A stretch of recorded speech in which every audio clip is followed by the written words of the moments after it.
Pengobatan alternatif mengusir roh halus, namun ternyata tidak halus-halus banget. It.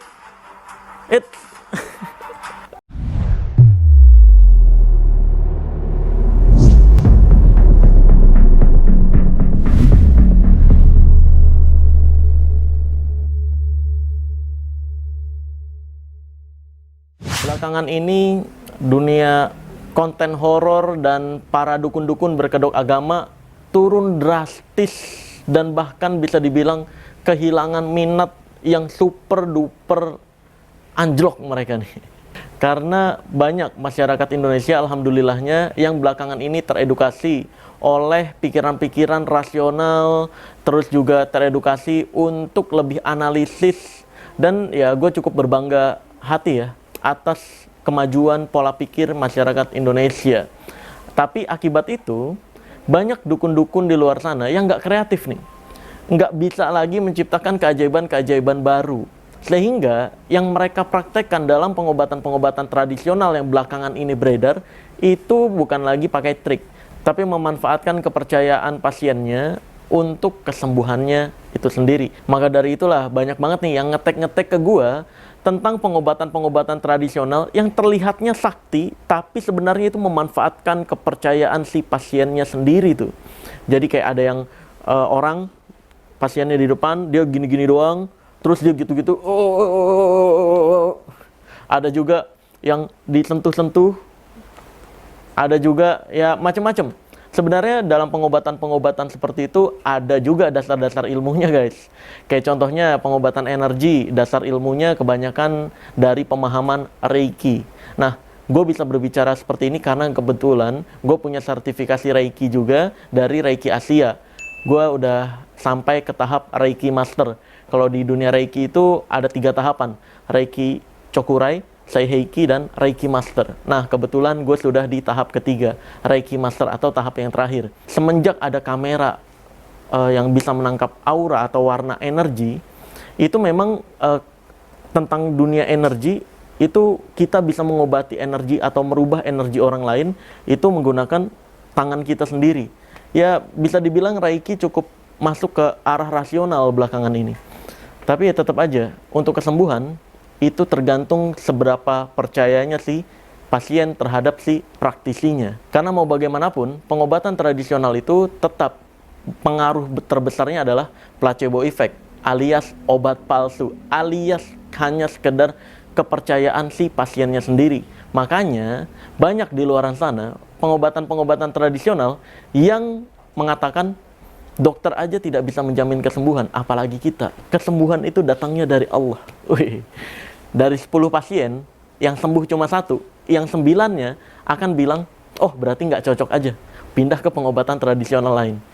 Terus pengobatan tradisional itu nggak cocok juga, oh mungkin nggak cocok aja, pindah lagi. Langsung aja nih, kita lihat beberapa tek-tekan dari kamu semua yang masuk ke medsos gue. Tuh, tuh, sakti banget nggak disentuh tapi ceweknya geter-geter. Itu pernah gue coba datengin juga ke pengembangan Reiki nih di videonya yang ini nih. Di sana gue nggak membantah, gue menjelaskan dari teori energi yang dipercayai. Kebetulan kan gue dari Reiki juga. Orang-orang yang percaya dengan teori energi atau yang lebih ngambil pendapat teori energi, ya gue jelaskan secara teori energinya, kayak cakra dan semacamnya. Sedangkan orang-orang yang berpikir rasional atau percaya dengan pikiran manusia, itu kalau dalam dunia hipnotis ya efek dari pikiran manusia itu sendiri. Dan ketika gue merasakan, itu memang dari pikiran kita doang guys. Karena disuruh berdiri begitu, pakai dengkul, itu nggak cuma 2 menit, 3 menit ya, waktu itu ya, kita kan iya, 10, lama kan, 15 sampai 30 menit ya. Nah, ketika 15 sampai 30 menit, di menit-menit 25 dah, coba lu berdiri pakai dengkul kayak yang video tadi, lu napas di perut, terus lu masukin sugesti ke pikiran lu. Kalau ada pergerakan, jangan ditolak, gerakin aja. Itu pasti badan kita geter guys. Berdiri pakai dengkul 20 menit, 30 menit, geter. Nah, si praktisinya tinggal nyesuaiin gerakannya menggunakan tangannya aja. Seolah-olah gerakan yang terjadi di tubuh si orangnya adalah getaran dari tangannya. gitu. Padahal mah ya, karena kita capek, tubuh kita berusaha untuk, ayo dong, istirahat, ini udah kecapean 20 menit, anjir, diri pakai dengkul gitu. Nanti gue jelasin sejarah detail dari penemuan hipnotis itu sendiri. Hipnotis sebenarnya berasal dari pengobatan perdukunan atau pengobatan yang menggunakan energi-energi kayak gitu. Tapi setelah diteliti-teliti, ternyata bukan energi magnet dan semacamnya, ditemukanlah ada pikiran manusia, pikiran sadar, dan pikiran bawah sadar. Tapi nanti gue jelasin secara detail, biar teman-teman semua paham bahwa pengobatan tradisional yang terlihat sakti-saktian, yang cuma digitu-gituin doang, cuma digini-gini doang di kepala pasiennya. Nah, itu adalah sebenarnya dasarnya hipnotis, alias kepercayaan dari si pasiennya itu sendiri. Pengobatan alternatif mengusir roh halus, namun ternyata tidak halus-halus banget. Mohon maaf nih. Kok yang disentuh bagian ujung-ujung itunya? Bagian-bagian inti nih, lu lihat. Yang disentuh bagian ujung-ujung inti nih. Nih, kameramen biar ngeliat juga nih. Diapain? Kayaknya kita bisa buka kayak gini. Minat gak? Lumayan itu mah dikit-dikit. Kenapa harus dicewel situnya tuh ya? Nah, kejadian-kejadian kayak gini kan memanfaatkan kepercayaan si korban, seolah-olah tuing diambil tuh penyakitnya. Padahal mah ya, sekali lagi itu nggak ada efeknya apapun kalau si pasiennya tidak percaya total ke si praktisinya. Nah, kalau percaya terus beneran ada energi kah? Nah, enggak guys. Kalau beneran percaya itu si pikiran si korbannya yang merasa nanti setelah digituin, oh sekarang gue udah sembuh nih. Nah, kalau udah sembuh berarti udah nggak lemes lagi. Berarti kalau udah nggak lemes, berarti gue bisa kerja lagi. Berarti gue happy lagi nih. Nah, akhirnya terjadi self-sugesti atau sugesti diri sendiri. Nah, akibat itulah dia jadi merasa sembuh, padahal sebenarnya nggak sembuh. Tuh, seolah-olah ditekan doang, padahal itu gerakan-gerakan yang memang dibuat sendiri sama si pasien yang atas kepercayaan dia. Suruh merasakan, kalau ada gerakan jangan dilawan, itu sugestinya tuh. Akhirnya, iya nih kayak ada getar-getar sendiri, gitu-gitu. Ya tergantung imajinasi si pasiennya, bergeraknya seperti apa kayak gitu. Hipnotik teknik, oh ini dia jujur teknik hipnotik teknik, dia nggak ngambil kepercayaan dari dunia energi berarti. Oh, ini di video berikutnya dia jujur-jujuran nih guys. Oeng. Ya memang di rekaman kita gitu ada backsound. Ya, jadi ini dia udah terang-terangan menuliskan hipnotik teknik, berarti dia memang ngambil kepercayaannya atau pendapatnya dari dunia hipnotis. Oke, jadi langsung aja gue akan jelaskan bagaimana sejarah hipnotis ditemukan. Yang pertama, awalnya dulu sebelum hipnotis ditemukan, dulu pengobatan tradisional itu dipercayanya adalah tangan Tuhan. Pernah tahu pengobatan tangan Tuhan yang cuma disentuh doang, seolah-olah wah diobatin nih gitu, atau di dek gitu. Itu awalnya tuh. Jadi ada orang yang memiliki figur otoritas atau authority figure, dia berbicara bisa mengobati pasiennya, terus cuma disentuh-sentuh doang, dia bisa sembuh atau pasiennya merasa sembuh. Pengobatan masih menggunakan kepercayaan tanpa adanya penelitian kenapa itu bisa terjadi, kenapa pasiennya bisa sembuh dan semacamnya. Sampai akhirnya dokter dari Swiss yang bernama Paracelsus lahir tahun 1493 dan wafat di tahun 1541. Dia menemukan bahwa magnet bisa memperlancar peredaran darah seseorang.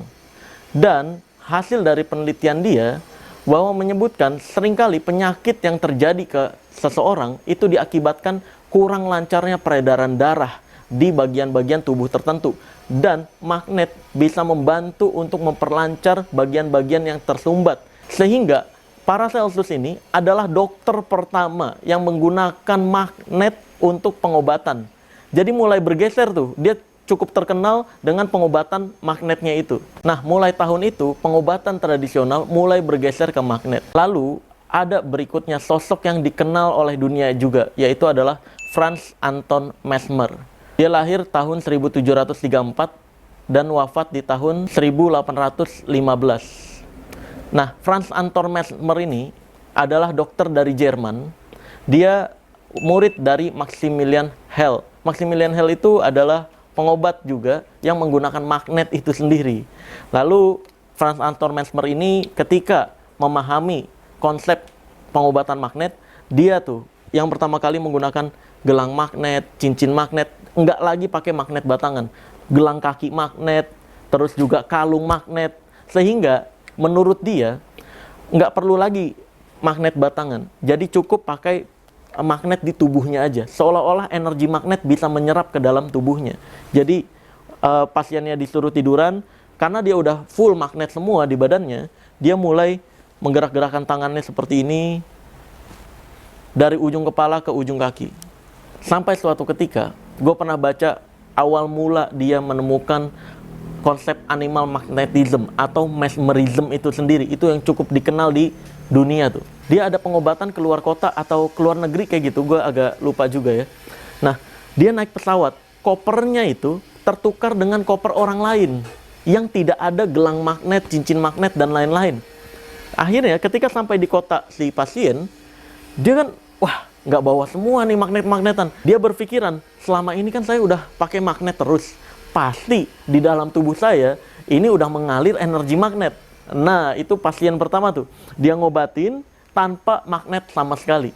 Kayak gitu, diobat-obatin, dan merasa sembuh juga. Dan akibat itulah, dokter dari Jerman ini meyakini bahwa di dalam tubuhnya, di aliran darahnya, di setiap kulitnya, ini memiliki energi magnet.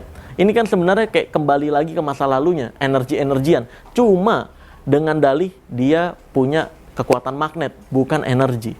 Itu terdengar ilmiah atau rasional karena dulu Mesmer menjadikan teori mesmerism ini sebagai disertasi S3-nya.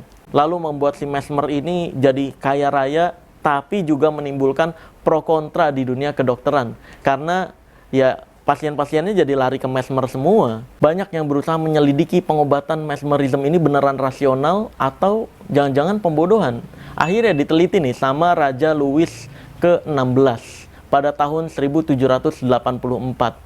Nah, Raja Louis ini melibatkan ahli kimia, ahli fisika, ahli astronomi, dan juga duta besar Amerika untuk menyelidiki sebenarnya pengobatan mesmerism ini beneran pakai energi magnet yang ada di dalam tubuhnya Mesmer atau apa yang menyebabkan pasien-pasiennya terlihat sembuh. Penelitian dari Raja Louis ini menyatakan bahwa kesembuhan dari si pasien itu terjadi akibat kepercayaan, imajinasi, dan bersatunya harapan sembuh dari si pasien. Lalu dibuat yakinlah sama si mesmerism dengan gerakan-gerakan tertentu. Dari penelitian Raja Louis ini semakin berkembang lagi. Singkat cerita, ada tokoh yang cukup dikenal sebagai pencipta nama hipnosis pertama di dunia, yaitu adalah James Braid.